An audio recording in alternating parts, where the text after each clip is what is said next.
Hola, esta es la Escuela Teológica Bautista de Huentitán el Alto. Mi nombre es Rebeca Hernández y vamos a dar inicio con una oración. Te damos gracias, Padre bendito, por la oportunidad de tener este estudio. Te pedimos dirección para el tema que hoy se habrá de tocar. Te agradecemos la oportunidad de conocer acerca de la Iglesia, la eclesiología. Te pedimos pues esto en el nombre de nuestro Señor Jesús. Amén. Para iniciar entonces, recordarles que estamos en esta clase que se llama Eclesiología. Es una clase teológica y estamos con el libro de texto, que es el Manual de Eclesiología de Harvey Eugene Dana. Tenemos ahora la segunda parte. Este libro se compone por dos partes. Esta es la segunda parte, Principios de la Política de la Iglesia. Y el capítulo 8 inicia esta segunda parte con el título Bases de Autoridad. Y lo primero que vamos a tener como introducción es que el concepto de la Iglesia, trazado a lo largo del curso de los siglos de la era cristiana, no es un asunto de historia meramente. Estudiarlo permite considerar más efectivamente los principios válidos que determinarán las actividades de la Iglesia al contemplarlos en su perspectiva histórica, que no lo veamos solo como un asunto de historia, sino que de alguna manera son la base para lo que ahora en nuestra práctica estamos llevando a cabo como actividades dentro de la Iglesia. Tenemos también el estudio de la historia de la idea de la Iglesia, que fue toda la primera parte que estuvimos realizando, en esta, así se titulaba la primera parte de nuestro libro de texto, la idea de la palabra iglesia o de lo que sería la iglesia. Todo ese estudio, dice el estudio de la historia de la idea de la iglesia provee un respaldo necesario para el estudio de los principios de la política eclesiástica, que esto es algo que no debimos haber pasado para llegar a este otro punto, que es la política de la iglesia, es decir, las actividades, las prácticas, las cosas que se realizan en la iglesia. Es importante ver la idea de iglesia para poder ver sus principios sobre cómo actúa la iglesia, qué actividades realiza la iglesia, la vida de la iglesia. Dice que este repaso nos indica los factores que tienden a desviar el gobierno eclesiástico de las formas sencillas de la vida eclesiástica del Nuevo Testamento y los resultados que estos cambios produjeron. Estos factores entonces nos van a ayudar a tener claro, por decir algo, reafirmar, porque ya lo hemos venido contando, ¿no? Hablando de ello.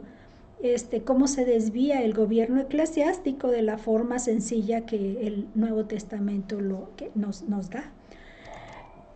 Vamos entonces avanzando. Dice, se puede considerar el origen y la naturaleza de los factores que producen alteración si se puede discernir la relación de las normas eclesiásticas que resultan con los principios fundamentales de la experiencia redentora según se revelan en el Nuevo Testamento, que de alguna manera la experiencia de redención que tenemos como creyentes va en relación con los principios fundamentales de cómo funciona la iglesia, cómo actúa y qué normas la rigen en la iglesia, normas de práctica, de actuar.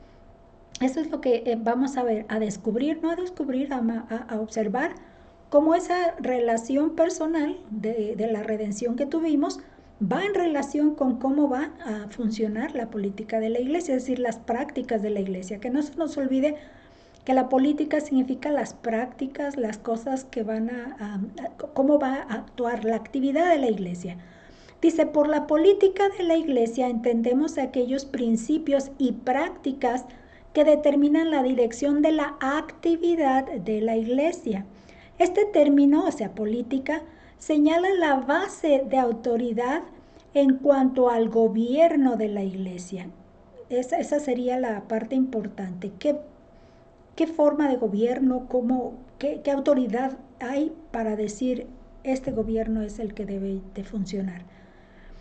Y luego también dice las formas de organización, entonces esas son autoridad para las formas de organización, los requisitos que determinan la membresía. Acuérdense que para ser miembros de una iglesia hay que ser regenerados, no regenerados, haber desarrollado el arrepentimiento y el creer en la fe en Cristo Jesús. Y esos dos van en el primer paso. Y el segundo es a ser bautizados para identificarse con la membresía de esa iglesia, que esa es precisamente la relación de ser parte de esa cristiandad y esa relación con Cristo. Dice los modos de la actividad, o sea, cómo vamos a variar esas formas de actividad y los objetivos que se persiguen. Recuerden que la iglesia es una agencia que promueve el reino de Dios. Es decir, que Dios reine en la vida de cada persona. Eso es lo que se puede en resumen dar como objetivos. Decimos entonces que la primera pregunta que hay que hacer o considerar para entrar a este estudio, porque le llama un problema de ver cómo vamos a determinar quién es la base, quién es esto, cuál es la política de gobierno más correcta o acertada, bíblicamente hablando, etcétera. Dice, ¿sobre qué se han de determinar los principios correctos y efectivos de la política eclesiástica? Entonces, ¿quién va a ser la norma para poder decir esto es lo correcto y esto no? Porque de hecho de eso se trata cuando hacemos la discriminación cuando se determina algo bueno y algo malo, alguien tiene que ser el rector o el que decide qué es bueno y qué es malo. Entonces hay que buscar ese rector. Entonces, en la búsqueda de un criterio, de saber cuál va a ser el determinante, entonces vamos a ver a qué fuentes hay que acudir. Entonces vamos a decir quién lo determina, qué fuente es la que está indicando que esto es lo correcto. Entonces, ¿a qué fuentes hay que acudir? Y lo primero es aclarar este punto, es lo más importante. Así que vamos nosotros a entrar, precisamente se puede decir, a la valoración de esas fuentes para poder determinar si estamos dentro de la manera correcta de gobierno y política de la iglesia. Tenemos también que se han descubierto grandes desarrollos contrapuestos en el gobierno y práctica eclesiásticos en este repaso histórico. De hecho, ya se ha venido mencionando eso en las lecciones anteriores. Pero bueno, este hecho ya nos lo vuelve a retocar, a mencionar nuevamente que sí ha habido varios desarrollos que están contrapuestos unos y otros. Pero bueno, dice que en ese repaso histórico que se ha hecho, dice que no han sido meramente casuales, es decir, que no han surgido así como que encontrados de chiripa, por decirlo así, sino que se han encontrado bases específicas de por qué llegaron a ese punto. O sea que tuvieron una razón de haberse considerado porque es parte precisamente de este siguiente paso. Dice, un examen cuidadoso de ellos expone 3 factores determinantes en la formación de la política de la iglesia. Estos factores serían las fuentes a las que podemos acudir para poder determinar nuestra forma de política, nuestra forma de vida de la iglesia. La primera de ellas es la tradición, la segunda es la conveniencia y la tercera es las escrituras, es decir, la base bíblica. Dice que mientras no hayamos decidido cuál de estas fuentes básicas aceptaremos como finalmente determinativa, no podemos proceder a una presentación racional de la política eclesiástica. Por decir algo, si no hemos elegido si vamos a ir por la tradición, no podemos decir esta es nuestra presentación hasta que podamos ver las 3 y entonces determinar por qué racionalmente entendemos que esta es la más correcta, ¿verdad? Entendiendo este proceso primero, vamos a poder determinar la definitiva, como diríamos, la finalmente determinativa. Vamos a ver entonces la primera, que es la tradición. Dice que una gran parte de la cristiandad acepta como autoridad la definición de los principios de la vida y del gobierno eclesiásticos, la acumulación de siglos de tradición. Entonces la tradición viene como la acumulación de siglos que se han forjado, ¿no? en el paso del tiempo. Dice, no se abandona totalmente el Nuevo Testamento. Se acepta que los desarrollos subsiguientes a la edad apostólica están contenidos en germen o por implicación en el Nuevo Testamento. Se toma en cuenta la base del Nuevo Testamento, es decir, la base bíblica, pero todo lo que se ha venido desarrollando como tradición se le da el carácter de existe, pero en germen, y lo encontramos aquí y acá. O se ven implicados de acuerdo a los eventos que se registran en el Nuevo Testamento, pero lo que ya se determinó en esta tradición se viene y se quiere adoptar y adaptar a lo que está escrito. Aquí vienen, por ejemplo, algunas formas, ¿no? Dice, usando procesos de interpretación que parecen más bien forzados, se muestra que estos modos y prácticas tradicionales tienen una base definida en las escrituras. Por eso decía, esto que hay de práctica tradicional, la tenemos acá y la vimos acá y la vemos acá, pero primero la forman y luego la buscan en la Biblia. Este tipo de pensamiento. Por ejemplo, dice, se le da lugar a las formas y términos de los desarrollos eclesiásticos posteriores, bueno, aquí le fue un error de la R, posteriores, dice, como si aparecieran en las páginas del Nuevo Testamento. Estos fueron posteriores, desarrollos posteriores, términos posteriores, pero luego se los adoptan. Como si aparecieran, dice, en el Nuevo Testamento. Aquí viene el ejemplo. Se designan obispos de diócesis a los apóstoles y discípulos, por ejemplo, a Juan, obispo de Asia, a Timoteo, obispo de Éfeso, y a Santiago, obispo de Jerusalén. Entonces se les determina ya obispos y se les determina su diócesis era Asia, su diócesis era Éfeso. Entonces así es como este pensamiento teoría de cómo tomar la base para determinar la política, bueno, es la de la tradición. Dice, en este método de interpretación se considera concilio eclesiástico a la conferencia de los mensajeros de la iglesia de Antioquía con la iglesia de Jerusalén en Hechos 15. De hecho, sí es algo que me parece más familiar en la clase del Nuevo Testamento, cuando veíamos Hechos. Una de las preguntas de examen fue el concilio eclesiástico de Hechos 15.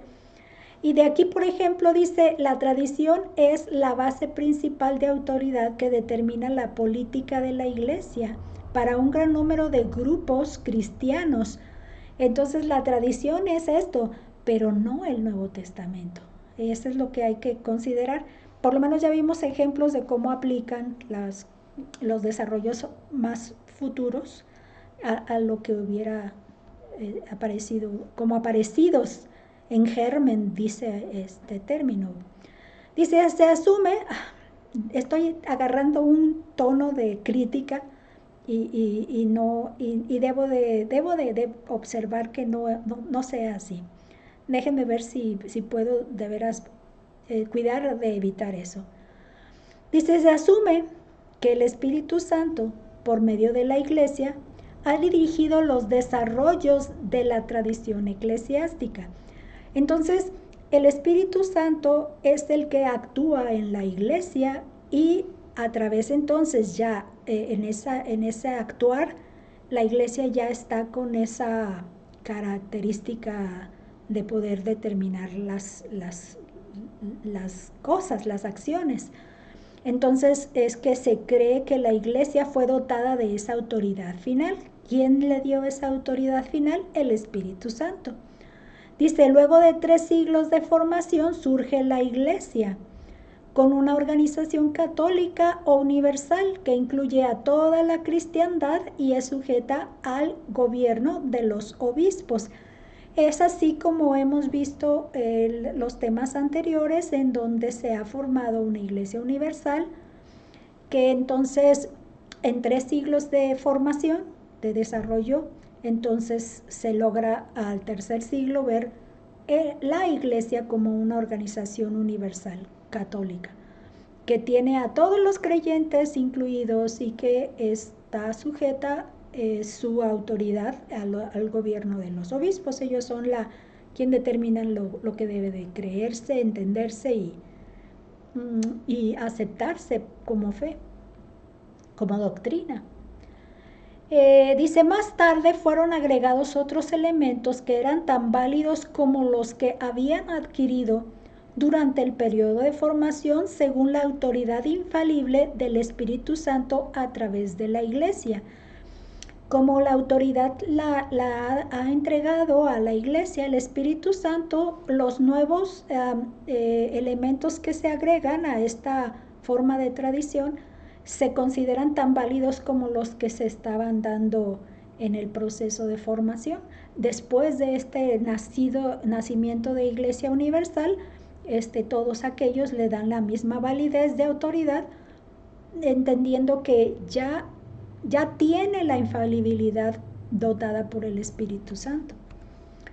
Dice, esta teoría de la política eclesiástica no se encierra en los límites históricos. La norma determinativa consiste fundamentalmente en la voz infalible de la Iglesia, que puede hablar con igual autoridad en todas las etapas del desarrollo histórico. Entonces, nada más refuerza esto que venía mencionando, que si más adelante está dándose nuevos elementos y se determinan la voz infalible, ya la Iglesia, por este pensar de que ha sido dotada de autoridad por el Espíritu Santo. Le entregó esta autoridad. Hay al menos 2 comunidades de la fe cristiana que aceptan la tradición como base de la política de la Iglesia, aquí citada. Otros grupos cristianos difieren de esta política en diferentes grados, o sea, se acercan, pero hay variedad, como decir, en diferentes grados, unos máximo, otros por decir medio, otros mínimo. En este sentido hay grupos diversos, pero dentro un poco apuntando a esa forma de búsqueda de base de autoridad. La segunda base de autoridad es la norma de conveniencias, la norma de conveniencia. Dice que hay representantes de la religión cristiana que reconocen que no existe una norma divinamente establecida y final de la política de la Iglesia. Si antes la tradición basada en la autoridad del Espíritu a la Iglesia era la que se consideraba como autoridad final, en esta norma de conveniencia no se le da a nada una autoridad final. No existe, no hay una determinación final. Esta es la parte que está interesante en esta segunda base.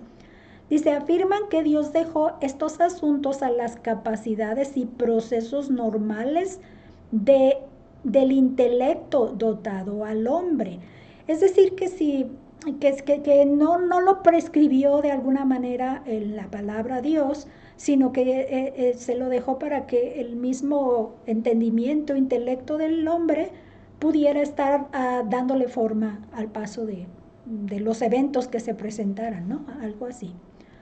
Dice, se considera que esas formas de política eclesiástica han sido ideadas a través de los siglos cristianos, siendo estas las que mejor se han adoptado a los gustos y a las condiciones de cada época sucesiva. De hecho, quien determina qué diferencias se deben de adoptar es las diferencias que hay en cada época, es decir, la comunidad, la sociedad, los gobiernos que imperan y los cambios que se dan basados en todas esas con conjunto de elementos. Eso es lo que está indicando.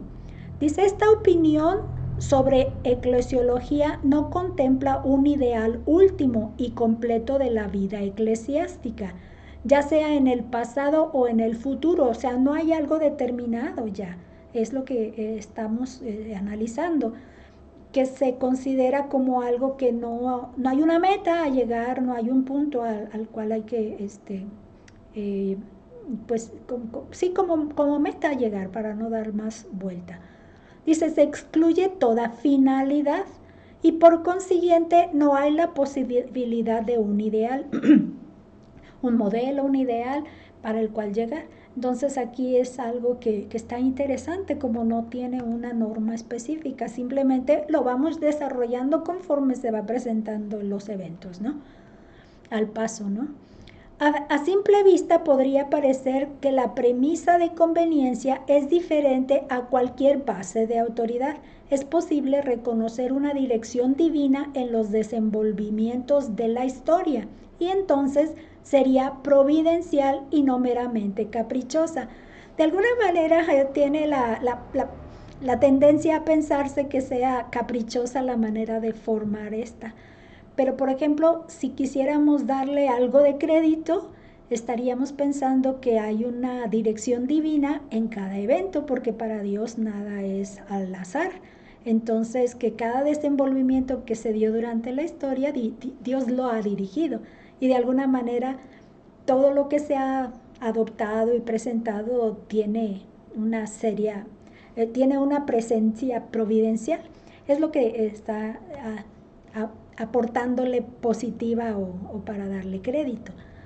Dice, aún así, tal reconocimiento no debe ser considerado como una garantía de infalibilidad, dándole una finalidad última, que en realidad no es eso. Bueno, como quiera, Dios va a ser el que corrija todas las cosas.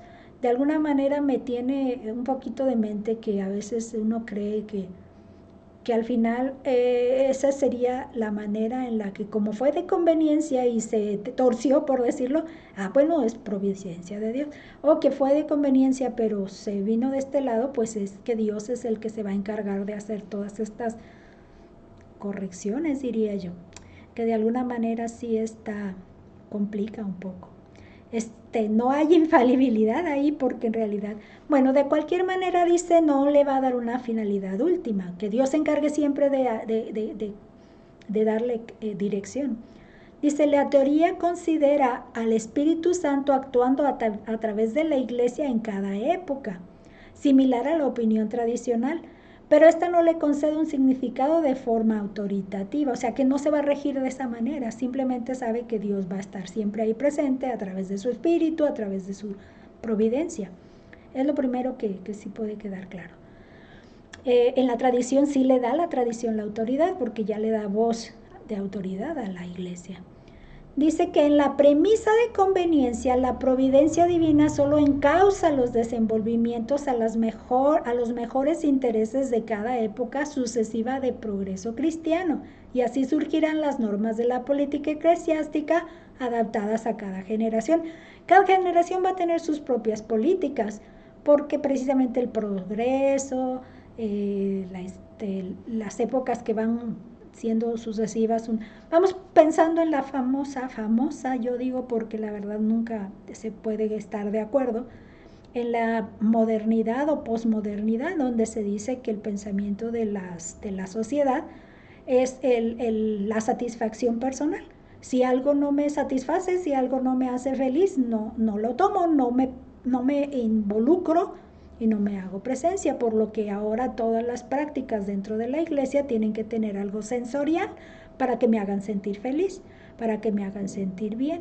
Y una de las tendencias precisamente es la música contemporánea, que porque la otra me hace aburrida o no me despierta el espíritu de adorar. Entonces ahí es donde yo coincido en que de pronto esta es conveniencia la que ha formado este tipo de prácticas en nuestras iglesias hoy en día. La tercera base de autoridad serían las escrituras. Dice, una investigación cuidadosa del Nuevo Testamento nos dará un completo y definitivo sistema de gobierno y práctica eclesiásticos, según esta opinión. Entonces la base de bíblica es la que nos va a dar mejor sistema de gobierno y práctica. Esta política eclesiástica no solo es factible, sino que es la más efectiva que pueda trazarse para promover de manera exitosa los intereses del reino de Dios en la tierra. Acuérdense, la promoción del reino de Dios en la tierra, la iglesia tiene como tarea o propósito. Si en verdad esta política eclesiástica es escrituraria, entonces podemos considerar que tiene la aprobación de Cristo y es la norma de autoridad que debe determinar la vida de sus iglesias en todas las edades. Esta opinión acepta al Nuevo Testamento como la fuente de autoridad del gobierno de la iglesia. Entonces, si creemos que allí en la Biblia, en el Nuevo Testamento, va a estar lo que debe determinar la vida de la iglesia, entonces no puede haber diferencias en las edades, en las épocas, porque sí tiene un origen allí.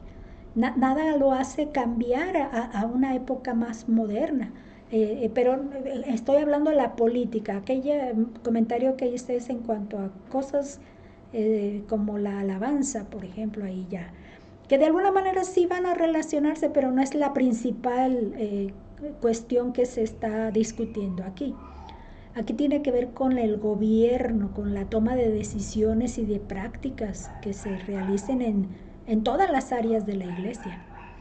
Dice, se cree entonces que el propósito del Salvador fue dejar un modelo general para la iglesia en las Escrituras como un registro de revelación y que cualquier desviación radical de este diseño apostólico es una perversión de su plan divino.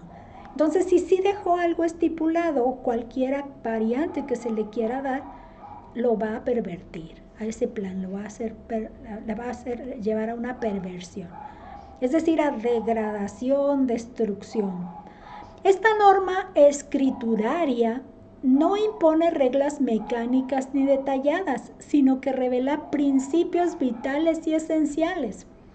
Estos principios pertenecen a la naturaleza de la iglesia como la agencia para extender el evangelio salvador de Cristo y son esenciales en su triunfo más alto.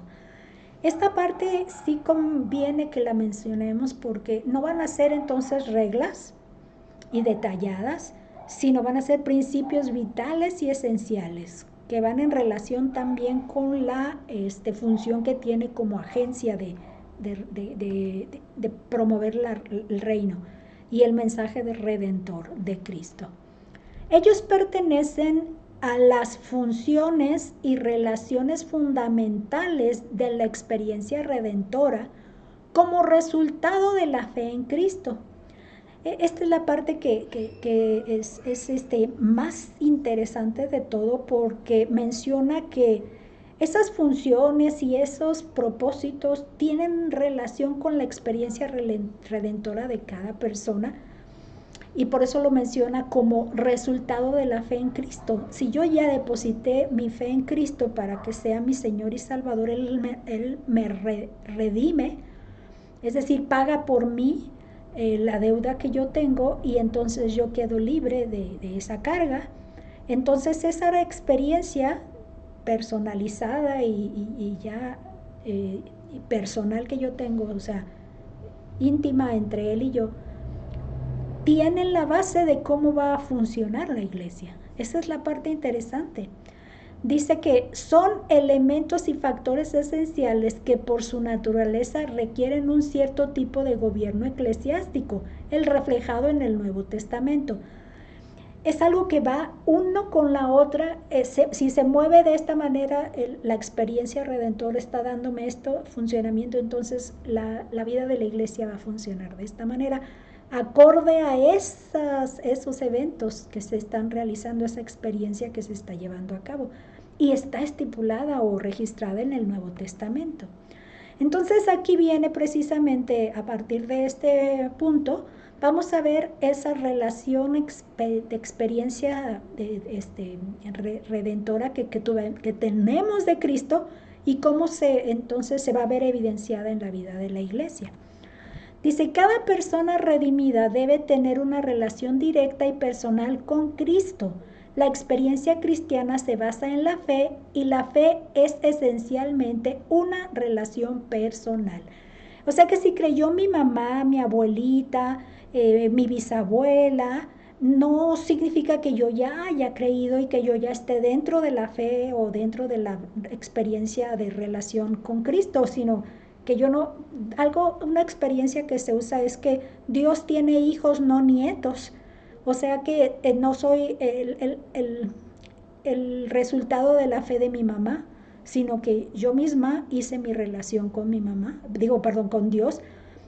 Claro que me ayudó mi mamá a buscar esa fe, como la que me guiaba y me instruía, pero yo fui la que al final tomé el acuerdo de relacionarme con Cristo y con Dios a través de Cristo.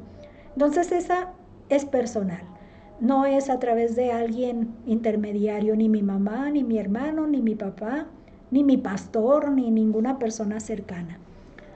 Dice que esta experiencia redentora, que es esencial de la religión cristiana, comienza y permanece fundamentalmente como una cuestión individual. O sea que no es entre las dos.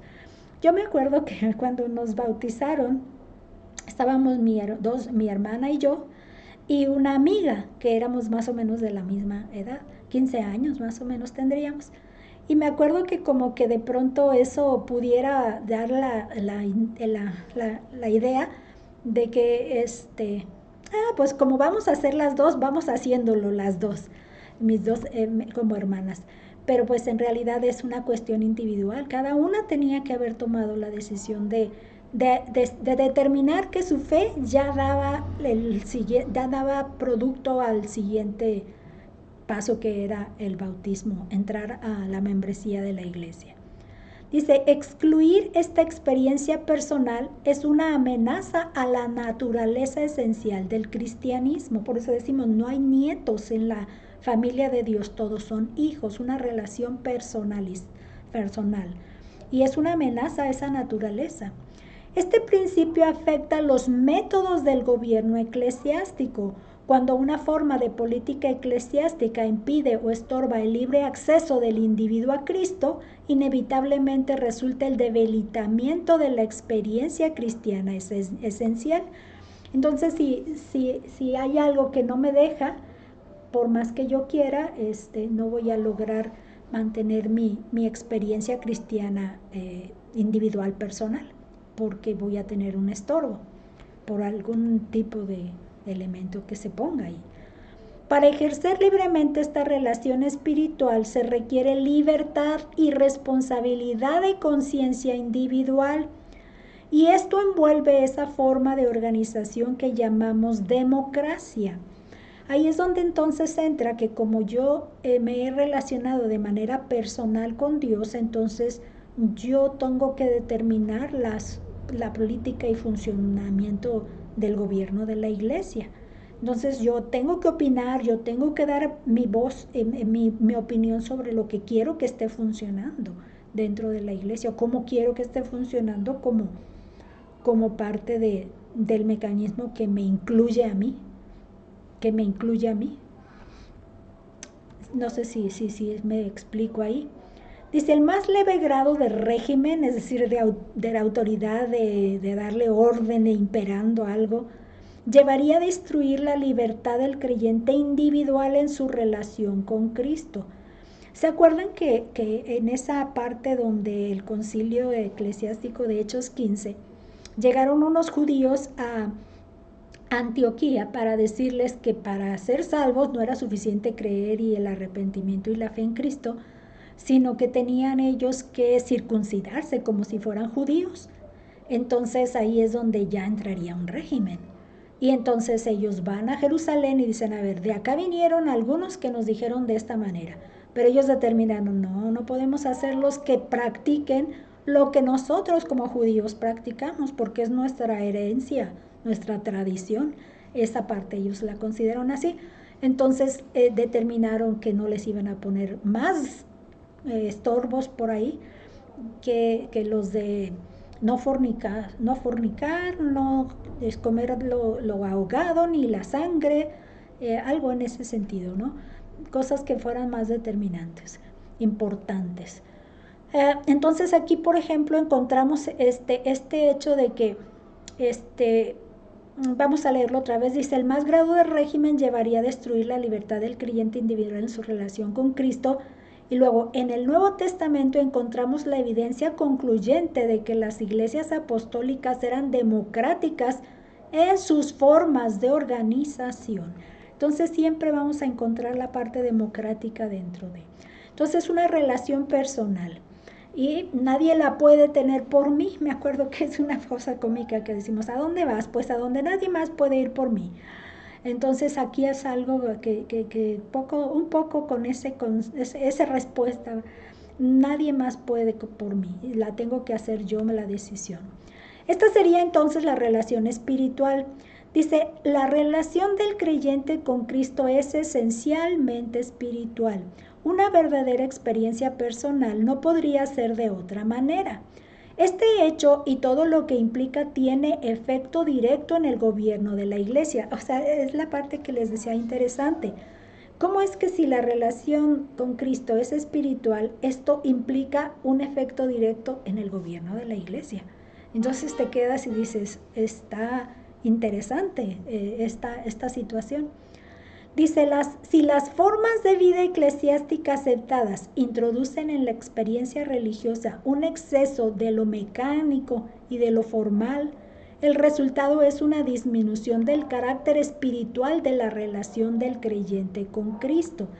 Entonces, sí implica un efecto que si yo le voy a poner cosas como realiza tal actividad como para compensar este mal que hiciste. Entonces, espérame, entonces ya no es suficiente la experiencia de relación que Cristo me dio en entregar y su muerte que no ha sido suficiente. Entonces, de alguna manera, el hecho de que me haga participar a mí para yo poner algo más, entonces me dice que ya no es suficiente la sangre de Cristo ni la muerte de Cristo, sino que me implica. Entonces, actúas con prácticas que de alguna manera ya no te dan la verdadera interpretación de la redención salvadora de Cristo, ¿no? Entonces es importantísimo aquí. Dice que las formas del culto y actividad deben solamente expresar la experiencia religiosa y no condicionarla. Es cierto, no debo de yo poner, vamos a entender que hazlo de esta manera para que se entienda o para que se evidencie, ¿no? De hecho, es una manera de poderlo decir. La gente que dice que entiende pues que somos cristianos, nos quieren obligar a actuar. Vamos a recordar a aquel muchacho del jardín, del zacate, que venía yo a cortar el zacate porque lo tenía ya muy crecido. Temía yo porque me dio desconfianza que estuviera insistente, como que si me estuviera ubicando desde el principio. Entonces yo decidía que no le iba a dar. Poco después ya pude verlo y decirle, pues es que no te conozco, ¿cómo te voy a aceptar el trabajo, que vengas a hacer el trabajo? Pero igual para probar, le acepté que viniera a hacer el trabajo. Pero lo que sí me queda claro con ese evento es que cuando le negué las primeras veces, él me dijo que Dios le bendiga, pero como insulto.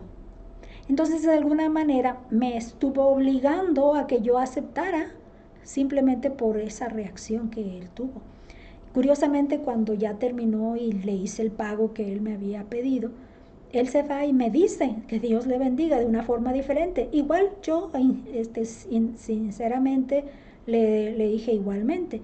Como le había mencionado en la otra ocasión como respuesta a cuando alguien te bendice, que Dios también te bendiga a ti, ¿no? Pero bueno, estamos hablando de que se condiciona a la gente para que haga las cosas, presionándolas en este caso, ¿no? Entonces así sucede en la vida de la iglesia. Dice, esa espontaneidad de la actividad eclesiástica la vemos con claridad en la operación de las iglesias neotestamentarias, sin ritual impuesto o requerido. Pensemos que querer levantarse, querer sentarse, que no se dé como, levántense como reverencia, por decirlo de alguna manera, una forma de práctica. No lo hagan de esta forma. Yo diría, curiosamente, en el culto de Navidad, se nos invitó a tomar la lectura de las fila de bancas alternadamente, y cuando nos tocaba nuestra fila de bancas éramos tan desorganizados que no se entendía la lectura, y eso fue una impaciencia que yo tuve, porque como músicos siempre tenemos más o menos un pulso regular con el que se cantan las cosas, se dicen las cosas, y uno tiende a pensar que así va a suceder en la lectura, pero las demás personas no tienen esa costumbre ni ese pensar, entonces hizo un caos ahí.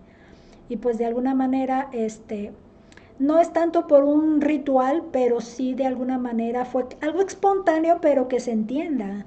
Y lo curioso es que luego nos dejaron picados, empezados con otra lectura, al darse cuenta el que dirigía que no estábamos logrando la claridad necesaria para escucharse y entenderse. Bueno, así sucede. Vamos entonces, dice, los oficiales que supervisan la vida de la iglesia son dirigentes y maestros. No hay sacerdotes con funciones sacerdotales que prescriben y dirigen todos los ejercicios religiosos. No hay regulación eclesiástica del culto en las normas simples de la actividad de la iglesia en el Nuevo Testamento. Todo es de manera espontánea. De hecho, me acuerdo de una costumbre de hermanas mayores de la iglesia, era que ni siquiera podías hacer un comentario para hacer una broma, una risa, algo que se te vino a la mente y que querías comentarlo. Siempre nos hacían cositas así que te quedas y dices tú, mucho es exigencia no restricta ahí. Otra más, otra relación que implica nuestra vida en relación con Cristo es la relación misionera. Esta también está muy interesante. Dice, el creyente es el agente escogido por Dios para transferir su experiencia de salvación a otros. El cristiano es esencialmente misionero. La religión cristiana se ha propagado por medio de la relación personal desde sus principios. Entonces, esa es nuestra esencia. Como ya tengo una experiencia, ve y cuéntales lo que ha hecho el Señor contigo. Dice que esta política ha sido empleada en mayor o menor grado a lo largo de su historia. El sentido de la responsabilidad misionera parece ser instintiva en la conciencia regenerada. Como ya te ocurrió a ti y fue bueno y estás viendo los cambios que tiene, no puedes evitar decírselo a la otra persona. Esta fue una experiencia que hace unas semanas fuimos a la despedida de soltera de una de mis sobrinas, y uno de los hermanos de mi sobrina, platicando, hacíamos precisamente esta conversación de que a veces se le quiere decir a una persona como regaño para decirle que deje de hacer tal cosa. Y fue una buena oportunidad para contarle qué fue lo que yo experimenté en mi relación. Yo recuerdo lo más que sencillo, que yo a la edad de unos 10 años, entre 10 y 15 años fue donde fue mi proceso de regeneración. Entonces, mi evento de esta regeneración, más bien dicho, me dio, yo tenía la tendencia de tomar las monedas del monedero de mi mamá, y me gustaba gastar porque era golosa, quería dulces, quería comidas, fuera de las que nos daban en casa. Entonces yo quería gastar y no tenía dinero, pero sí se lo tomaba ella y lo ponía en mi cajón, y luego me veían comiendo y yo decía, es que lo saqué de mi cajón, pero pues nunca les decía que lo había tomado antes del monedero de mi mamá, o lo tiraba a veces en el jardín y decía, lo encontré. Bueno, me las ingeniaba, y sabiendo yo después de entender bien que estaba mal, pude darme cuenta de que ya no me apetecía y ya no me interesaba y ya no era algo que yo buscara como necesidad. Y esta fue una de las cosas sencillas que pude notar que daban cambio. Entonces, ¿qué sería la parte que nos toca? Decirle a la persona el mal. Está mal esto, pero no lo forzamos a que lo haga. Ni lo presionamos a que lo haga, ni lo ponemos en la espada para decir, como no lo haces de esta manera, es que no demostrarás esto otro. porque en todo caso no somos nosotros el Espíritu Santo ni Dios para hacer el trato personal. Solamente ellos se van a dar cuenta como la ley. Estás mal en esto, no matarás, no esto, no aquello. Nada más la sabes. Y entonces, ¿qué es lo que hace que te hace ver el mal en ti? Y entonces tú dices, voy a quien me puede perdonar, voy a quien me puede cambiar mi condición. Esa es la parte que tiene de importancia este evento, estos conceptos. Dice, una correcta política eclesiástica debe promover los medios e incentivos para el esfuerzo misionero y evangelizador. Permitirá este ejercicio sin estorbo alguno, fomentará del modo más efectivo esta función que es necesaria en la experiencia de la redención. Entonces, va a darle la oportunidad de que se comenten rápida, que se mencionen y que se comparte y se promueva la experiencia que yo tuve con otros y el compartirles ese mensaje. Dice, los modos de la vida y del culto de la iglesia encontrados en el Nuevo Testamento conducían hacia experiencias espirituales y eran definitivamente construidas alrededor de ellos, de esos modos. Entonces siempre la finalidad, la principal actividad va a permitir que nosotros como miembros, como parte de ese cuerpo, de esa iglesia, queramos compartir nuestra experiencia. Y esa es misionera, compartir. Esta sería la siguiente relación que le llama relación vital. Dice, el creyente debe reconocer la voluntad de Cristo y someterse a ella para mantener una experiencia vital en su relación salvadora. Entonces, conocer, ya decidí que Cristo me salva, ahora lo tengo que hacer mi Señor para que su voluntad sea mi voluntad y me someta, el señorío. Esta parte es la del señorío de Cristo en mi vida, no solo Salvador, sino Señor.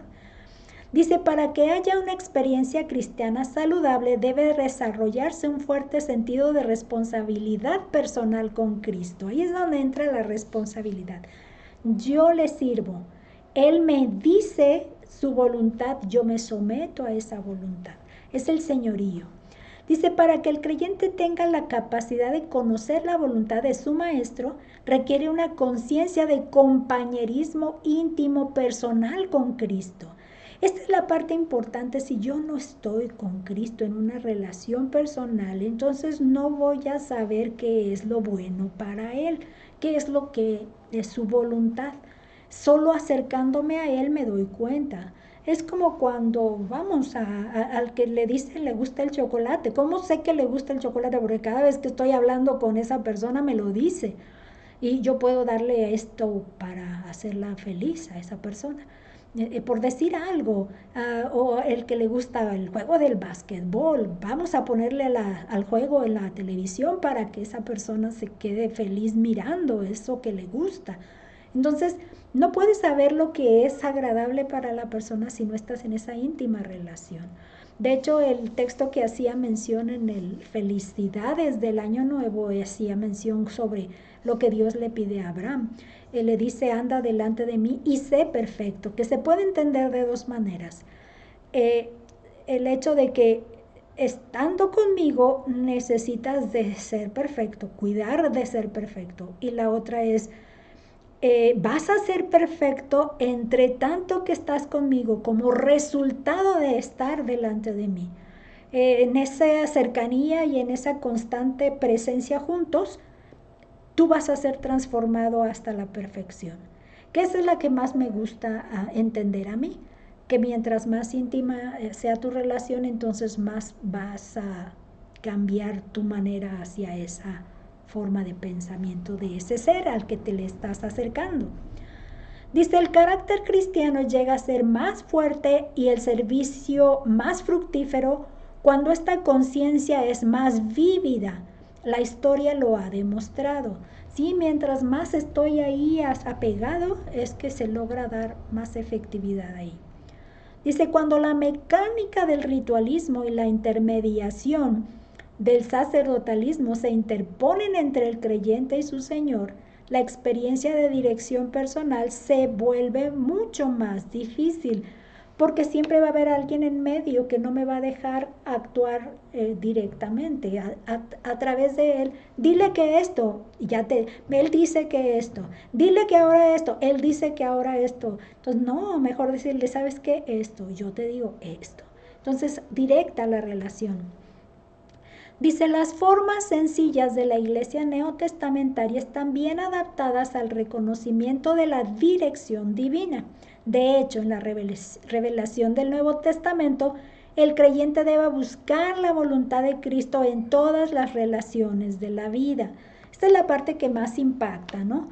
Porque tienes que pensar en lo que voy a comer, lo que voy a ver en la televisión, lo que voy a jugar en la computadora, lo que voy a hacer a las horas del sueño, vamos a decir cuando no es hora del sueño, pero ya me fui a dormir, o sea, que todo tiene que ver algo todas las relaciones, aceptar o no el trabajo de un empleado para el jardín, todo eso es una relación donde Cristo tiene necesidad de estar en esa relación.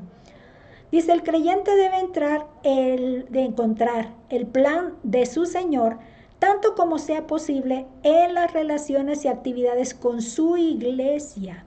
Fíjense que eso también me pareció interesante, porque hay un plan que Dios tuvo para mí dentro de las actividades y relaciones con la iglesia.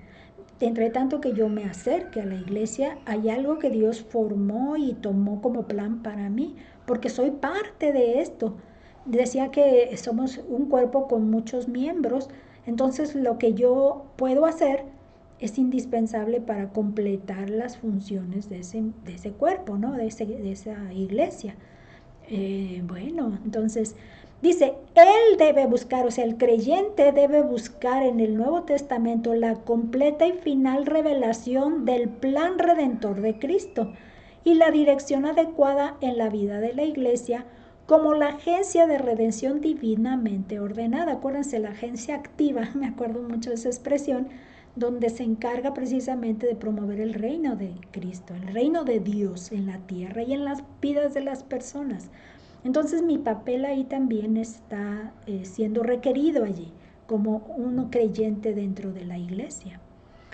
Siendo la iglesia el principal agente de esa revelación redentora sobre la tierra, es que ésta recibe luz sobre la revelación redentora. Esta es precisamente la parte que como congregación también es entonces que se recibe la revelación la luz de la revelación. No porque le falte un mensaje, estoy queriendo entenderla de esta manera, bueno, asociarla, mejor dicho, asociarla de esta manera con una situación de experiencia que sucedió en la iglesia Cristo Central, que es una iglesia nieta de la iglesia Nazaret de La Víbora, allá en La Habana, donde las hermanas, mayormente mujeres, se reunían los sábados en ayuno y oración y estaban en la búsqueda de cómo participar en los sucesos de su comunidad cuando ya hasta ese punto estaba dándose muertes por dosis, ¿cómo le llaman? Una dosis grande de droga, mueren por sobredosis, esa es la expresión, sobredosis de la droga. Y era un dolor porque esas personas jóvenes eran conocidas de los hermanos de la iglesia. Y entonces, de alguna manera, esta situación les estaría indicando que ellos tienen que hacer algo para ayudar a su comunidad en este suceso de las muertes, evitar de alguna manera.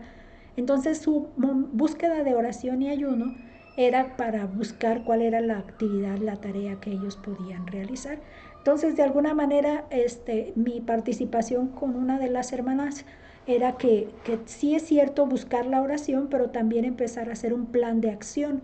¿Qué vamos a hacer ya prácticamente en esta tarea? Hemos venido orando durante tanto tiempo, por lo tanto ahora vamos a hacer esto. Entonces, en alguna manera esa revelación estaría dando el fruto de acción, que es lo que yo estoy tratando de identificar aquí. Y luego viene, dice, en conclusión, la política de la Iglesia debe establecerse sobre una base escrituraria. Entonces, esto se puede entender claramente. La Escritura nos dice qué política es la que se va a desarrollar. Dice que si creemos que la Biblia es la necesaria y suficiente guía de fe y práctica, entonces ella debe ser una base escrituraria de política de la Iglesia, la cual tiene una conexión vital con los mismos fundamentos de nuestra fe.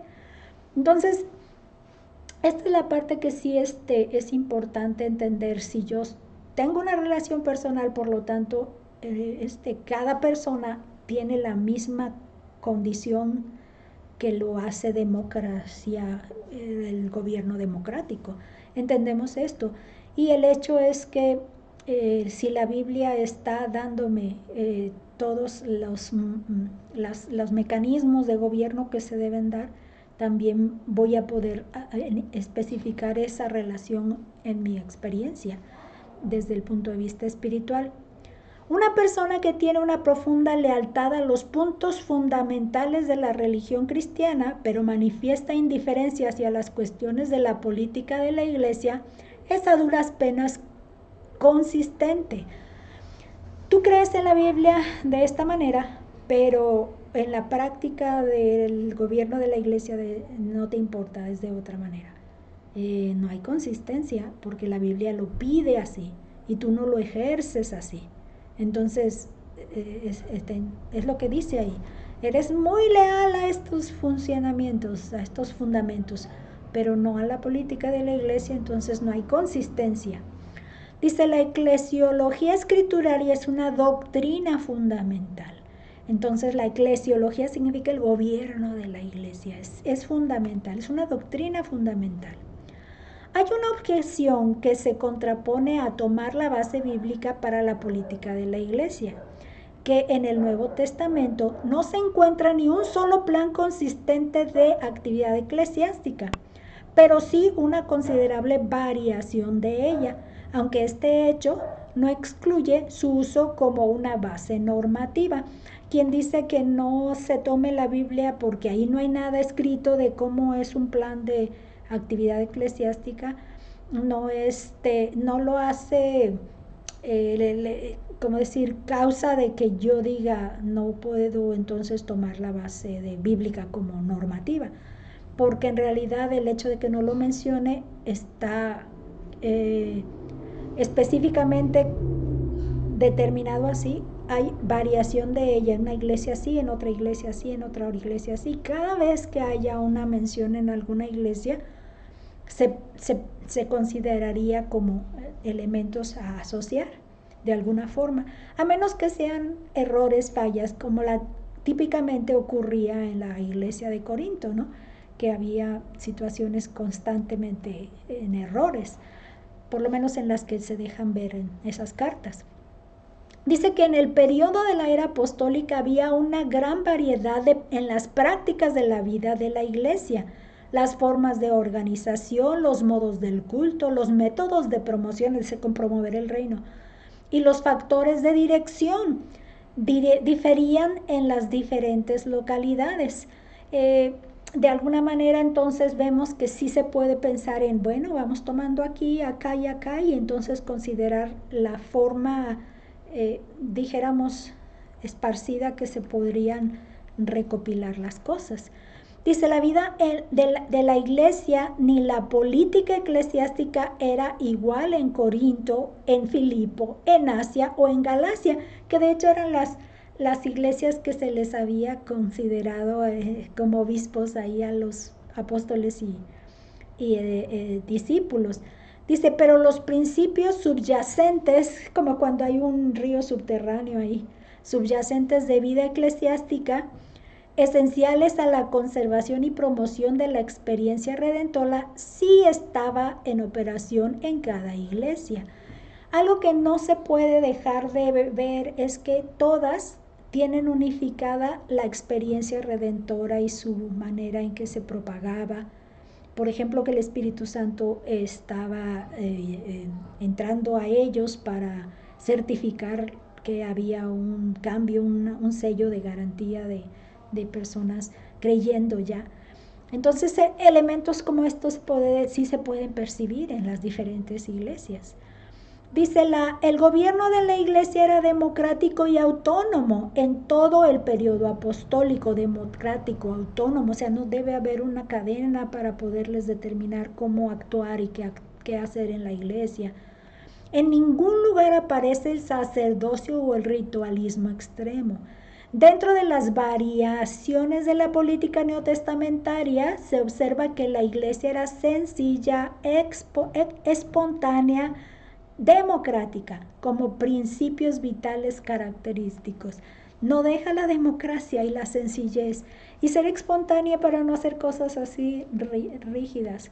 Tiene que hacerse esto y luego, o sea, orar y luego cantar y luego esto, pararse y luego sentarse. No, algo como esto no. La base escrituraria de la política de la Iglesia no excluye el uso de la tradición y la conveniencia en la formación de sus normas. Cada una tiene su lugar y debe relacionarse correctamente con la base fundamental de las Escrituras, o sea que no como ellas la base de determinación, sino que sí entran en alguna manera y ahí tienen su lugar. Pero cuidado, vamos a observar de qué manera. Dice, la tradición y la conveniencia siempre deben mantenerse subordinadas a los principios escriturarios y nunca estar en contradicción con ellos. Eso es lo que hay que ver. ¿Cuándo tiene la tradición lugar? Dice, la tradición tiene su lugar, y aquí lo va a explicar. Dice, en la efectiva promoción de la iglesia y de su trabajo, no es sabio ignorar su larga y significativa historia. Esta promoción que se da y el trabajo que se tiene, bueno, no lo vamos a ignorar. Dice, es de valor inmenso en la conducción de los asuntos de la iglesia y en la solución de los problemas. Lo que veíamos que sucedía nos sirve porque es valor inmenso para poder conducir asuntos hoy en día y solucionar problemas hoy en día. Entonces no podemos ignorar aquello que había, la forma de promover que había. Entra aquí la influencia de la tradición en cuanto a las lecciones que ella enseña para una mejor dirección y mayor cautela para no llevar determinaciones finales respecto al gobierno y carácter de la iglesia. Ya vimos que esta forma de historia nos ayuda a tener cuidado, que si esta tradición se forjó de esta manera y dio como resultado esto, tener cautela y decir, no le demos por ahí porque siempre nos va a llevar a esa conclusión y de alguna manera eso pudiera tener su lugar ahora, en el cuidado que tengamos para no caer igualmente en esos desvíos, porque es desvío. Dice, es legítimo y sabio respetar las tradiciones preservadas que no son contrarias a los principios escriturarios, que conducen a una efectividad mayor en la vida de la iglesia, que apelan a los sentimientos y lealtad de quienes la constituyen. No sé, de pronto yo me quedo pensando en este punto que a mí me gustan los himnos del himnario, ¿no? El nuevo himnario popular, y resulta es el más viejito de los que se han usado. Y me apego por la forma, el contenido de la letra, y ese impacto que tiene sus mensajes de los cantos. Entonces de pronto hay sentimientos allí y de alguna manera apelan allí a edificar mi vida de una manera fuerte. Aquí dice, un error que se comete muy a menudo, aún entre los bautistas, es el dar por sentado que ciertas prácticas son escriturarias cuando no se está en capacidad de encontrar algún pasaje específico para apoyarlas. Entonces a veces los bautistas también tenemos esta costumbre y tengamos cuidado. Dice, si como bautistas insistimos en que nuestra política eclesiástica debe firmemente basarse en un fundamento escriturario, esta práctica es nuestra herencia tradicional. Nuestra tradición es que somos bíblicos, así como decirlo, ¿no? Y está en armonía con los principios escriturarios, que entonces la hagamos herencia y que la sacamos como nuestra práctica, por lo que debe ser conservada y usada. O sea, conservémosla y ejercitémosla constantemente. Deben ser todo lo que hagamos bíblico. Ahora, la conveniencia, eso fue la tradición, tiene su lugar. Aquí tenemos la conveniencia tiene su lugar. ¿Cuándo? Vamos a verlo.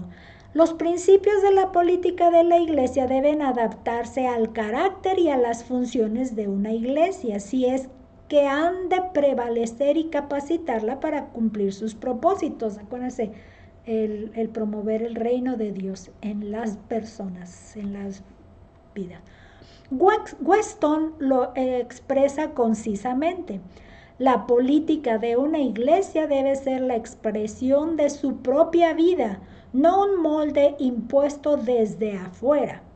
La conveniencia tiene su lugar en la constitución y actividad de una iglesia. Que conviene hacerlo de esta manera porque nuestras funciones dicen que podemos hacerlo así. Traté de encontrar a quién se refería con Weston, pero no logré encontrarlo, entonces solo vamos a tomar el aporte que nos da aquí el autor. Dice, si la función de una iglesia es enseñar, esta función docente necesita de organización y dirección, por lo que resulta útil tener un director de la escuela dominical, aun cuando no hay tal oficio en las escrituras. Aquí es la conveniencia. Necesito organizar esto y alguien representante y dirigente de esto, pues démosle el nombre, el cargo de director para funcionar. Aquí hay otro ejemplo, dice, pertenece al carácter de la iglesia el cantar alabanzas a Dios. Como parte de la expresión natural de la vida de la iglesia puede haber un coro, aun cuando no aparece su mención en el Nuevo Testamento. Entonces, no tenemos un director de la alabanza, por ejemplo, el ministerio de adoración o algo, y sería esa la función que la está requiriendo la iglesia para poder hacer coro y cantos y alabanzas. Otro ejemplo dice, tener un tesorero en la iglesia es una práctica en la economía moderna, aunque es dudoso que alguna iglesia del Nuevo Testamento tuviera un oficial así. No tenemos ese oficial, ya sabemos que oficiales sería nada más el pastor o obispo, maestro y los diáconos, esos son los oficiales así bíblicos.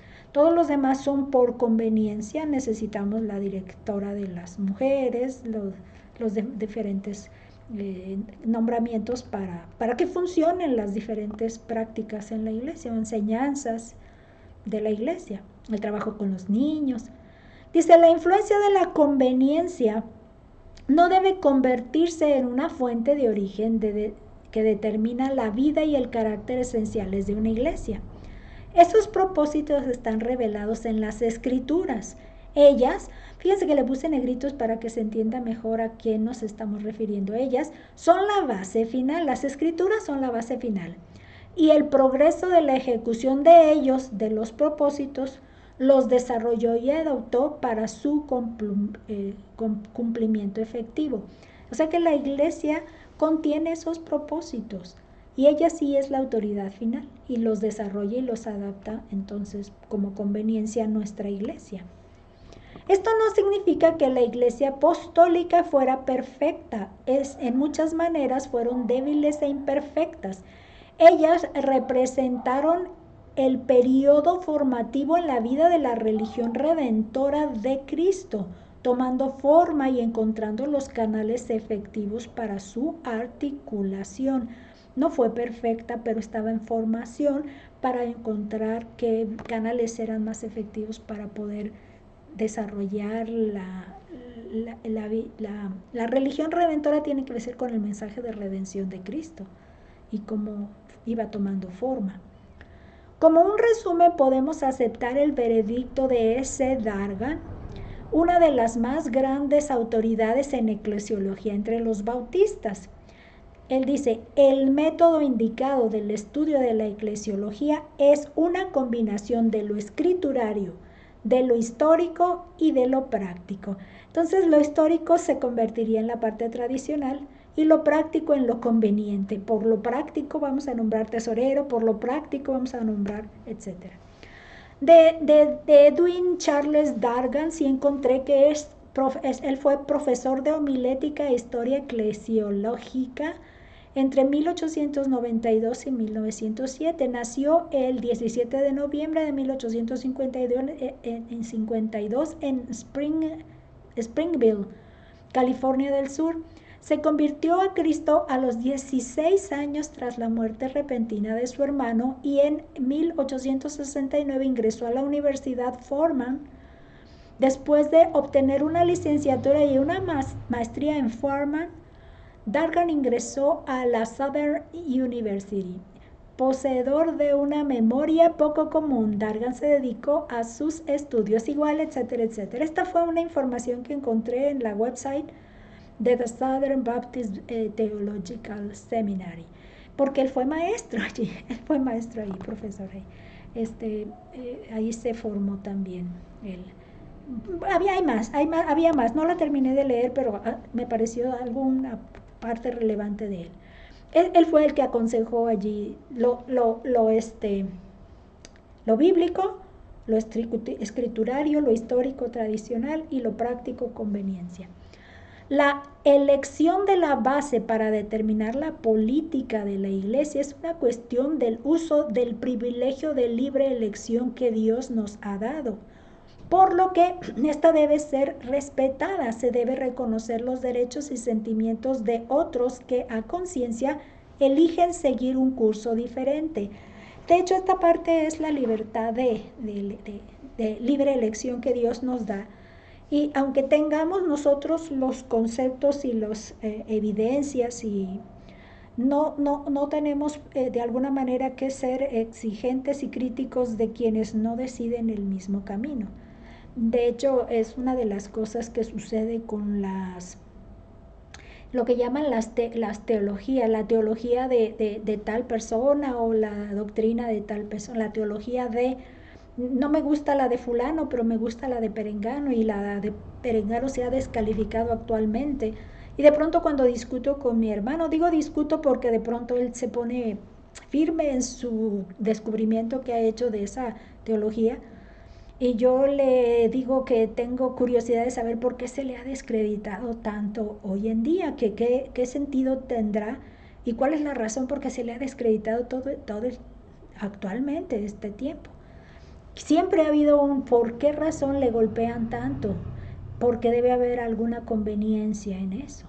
Esa es alguna situación. Entonces, pensemos en esas personas que nos piensan diferente y no aceptaron el mismo camino que yo he aceptado. Entonces dice, censurar y condenar a quienes difieren de nosotros es base justa para ser acusados de prejuicio y es inconsistente con el principio fundamental bautista de absoluta libertad y conciencia. Entonces nosotros podemos elegir en qué creer y en no.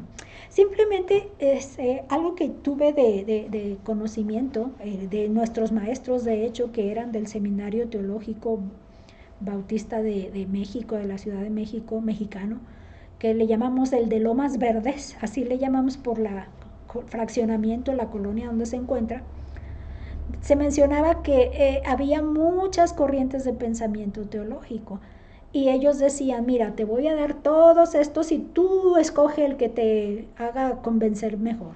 Entonces, de alguna manera había que estar con los ojos así bien abiertos cuando los profesores que llegaban de ese seminario nos daban su punto de vista y nos daban el otro punto de vista para no caer en alguna pues no tan favorable elección, porque era de elección personal de cuál era tu pensamiento teológico, y siempre había eso.